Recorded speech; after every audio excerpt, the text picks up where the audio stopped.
We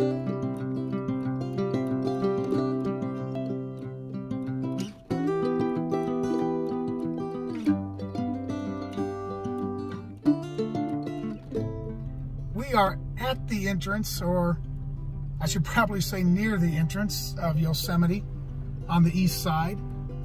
We're probably, I'm guessing, a half-hour wait time to actually go through the gates into the park.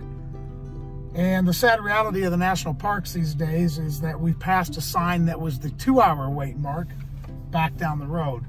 So I think we're probably pretty lucky today. We're looking at maybe a half hour. But that is kind of indicative of the load that's on the parks these days. However, the scenery driving up to this point has just been phenomenal. Gorgeous. There's been a couple great alpine lakes, Ellery Lake and Saddlebag Lake, I believe it was called. And they're just beautiful sights. So it's not sitting in a boring spot while you're waiting to get into the park.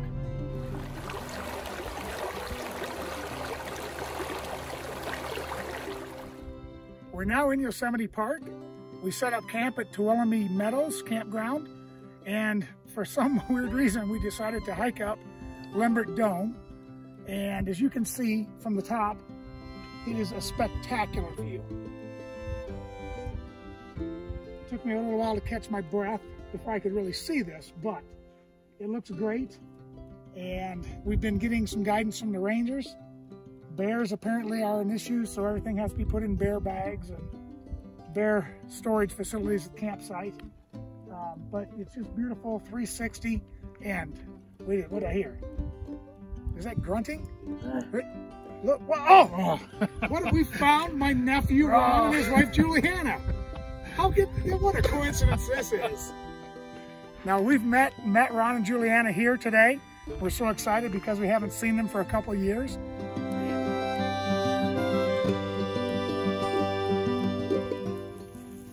Welcome back. We have a glorious day here in Yosemite Park. We're just getting ready to have breakfast. Spam and eggs. Couldn't get any better than that. I think the plan for today is that Ron and Juliana are going to try to teach us two goofballs how to fly fish. So we've got our gear, we've got our flies. Let's see if we got our game.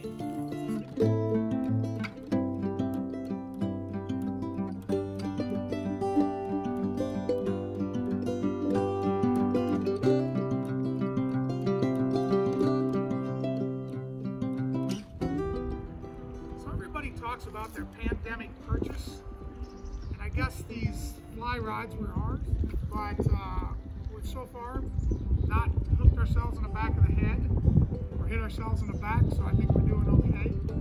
We're at the Tuolumne River. Of course, it's down dramatically at this time of year, but we're just having a great time out here, just throwing the flies around and seeing how it all works. So far, I think we've gotten one fish between the four of us, and it wasn't Camera Lady or myself, but we're still having so much fun and look forward to doing this a lot more often.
It is another glorious morning here at Yosemite Meadows. We're getting ready to hit the road, but before we did, I have something special for you guys today. Now, with us is a guest, and this guest has some bona fide overland cred. Having spent, how long were you in Mexico on your motorcycle? 4 months. 4 months on a solo motorcycle trip across Mexico and into Guatemala. Then coming back, living 6 off seasons in a 4-wheel camper, traversing the countryside, and is also a park ranger here at Yosemite Meadows. It also happens to be my college roommate. So, welcome, Chris.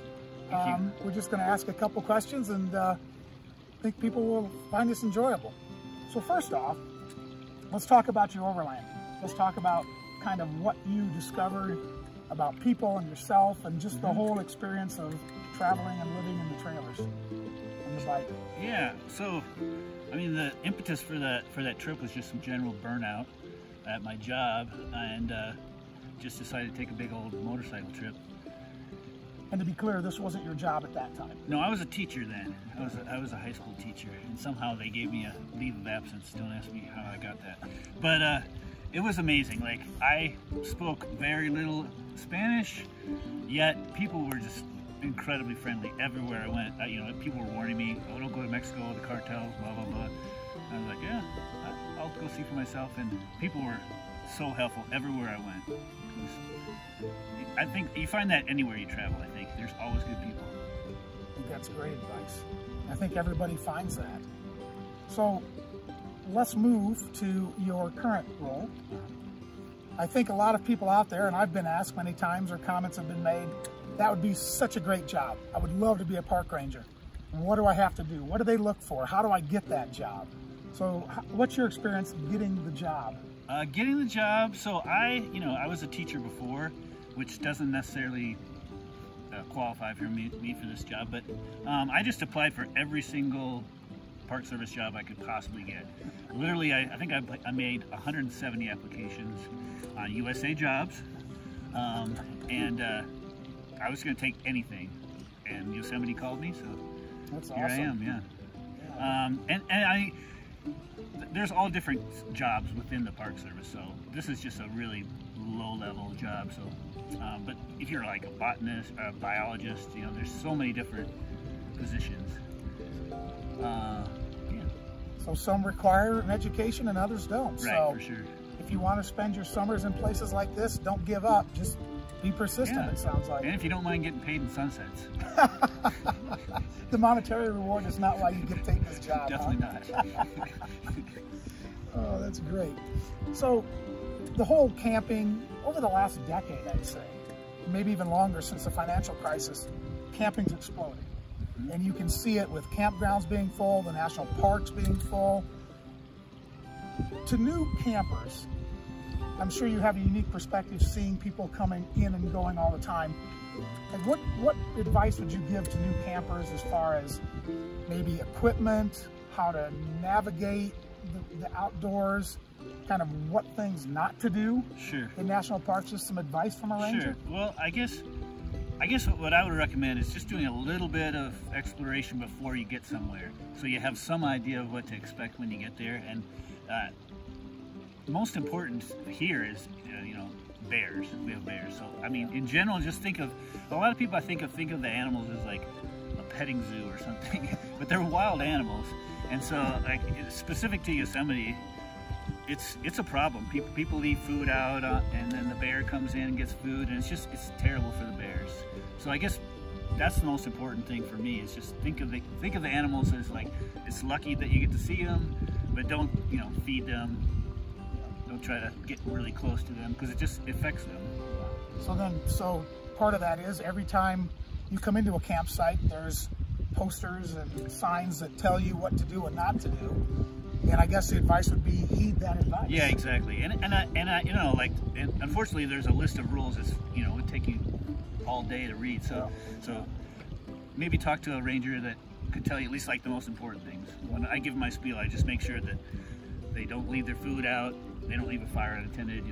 There's all these other rules that if they break, I don't want them to, but those two are just primary. Yeah. And that second one about the fires being out, as you saw recently, the entire National Forest Service in California shut down because they were out of basically resources to fight a fire if one happened. So make sure that you're not contributing to that problem. Yeah, it's a big deal right now. Do you see any habits that people are doing that you would say, please don't do that, other than petting the bears? Well, the fire thing is such a big thing, you know, not just California, but the whole West. And you know, people disperse camp, which is really amazing, but don't have a campfire. Definitely don't leave it unattended. A lot of these fires are started by people's campfires, and I think that's why they closed the National Forest for Labor Day, or is it Labor Day? Yeah, Labor Day weekend, because they couldn't afford to have another fire started. Yeah, I can definitely see that. So, any other advice you'd give to people wanting to get into it? The mistakes that you've made over the years that you said, okay, I'm never going to do that again, or? I guess. I